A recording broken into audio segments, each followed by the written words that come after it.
Hello and welcome to Creepypasta Storytime with me, GilloBoiJr. Today's story is going to be Spare 10 Minutes, Live a Lifetime. I hope you enjoy it. Enjoy the read, guys. As I stood outside the entrance to the underground passages, heavy rain falling upon the cobblestone road, ready to take part in the city's famous ghost tour, amongst a group of about 20 to 30 people, I felt a sense of nervousness and excitement in the atmosphere. I'd arrived in Edinburgh that afternoon, travelling light, just enough clothes to last the night, and my camera which had been hung by my neck all day long, ready to snap up a piece of this beautiful historic city at any given moment. Throughout the day, I took part in the type of activities you'd expect from a tourist in this city, starting off with a visit to Edinburgh Zoo, around midday, then off the famous Edinburgh Castle that stood towering above the city on a hilltop at around 4 PM. I probably didn't spend as much time admiring these amazing locations as I should have, but with only Sunday to take everything in before returning home for university the following day, I knew time was of the essence. Finally leaving the castle at about 7 PM after a spot of lunch on the on-site cafe, I got onto a tour bus that brought the rest of the group to the start of the city's famous ghost tour. So here we all were, waiting for the tour guide to make an appearance and get the evening underway, when suddenly, there goes my phone ringing. Glancing down at the screen, I saw Mum flashing on my screen. "Hi," I said, picking up the phone. "Can you ring me back please, Mum? I'm a little preoccupied right now and I don't have much time." "Hey son, I'm just calling to see if you're okay. You know how worried I get if you don't call me. Plus, there's always a spare few moments for your old mum," she said. From birth until the age of 18 when I left home, I had studied photography at university.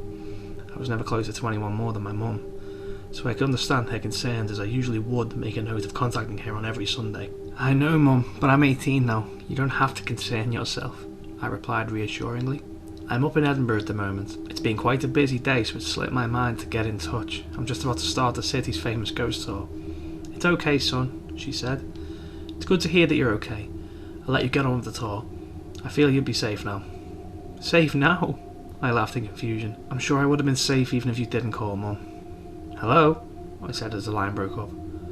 "Damn signal," I muttered, looking up from my phone. That's weird. Where's everyone gone?" I said to myself, looking at the empty entrance of the underground. They must have started the tour without me while I was distracted on my phone. I laughed out loud this time. "I'm sure I can catch up with them though," I said, entering the gates in front of me that led to a flight of descending stone steps. As I made my way down about 30 or so steps, I saw what looked like a distant gathering of people amongst the dim lights and dust. "That must be them," I said, speeding up my pace into a fast walk. About 50 yards of fast walking down a narrow stone corridor, I was stopped dead in my tracks. Stepping out from a room to my left stood the shadow of a 6-foot man. To say I was terrified would be an understatement.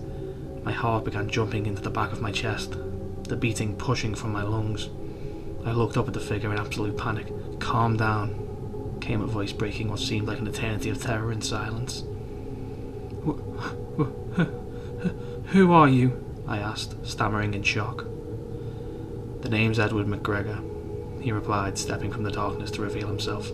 A man of about 40 years old, with long brown shaggy hair, piercing green eyes and a pale skin complexion. Edward stood before me, blocking the way forward. "You've been separated from the rest of them, haven't you?" he asked.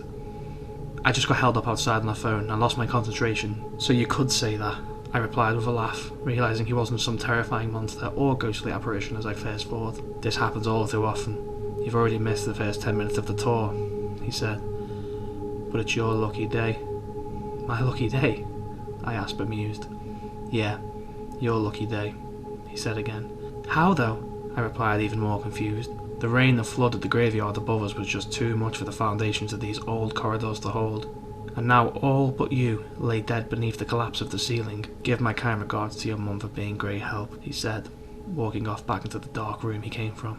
Thanks for listening, guys. I've been GilloBoiJr, and that was, again, Spare 10 Minutes, Live a Lifetime. Comment whatever you want to hear, and make sure to click the playlist that'll be on screen about now. Catch you guys later.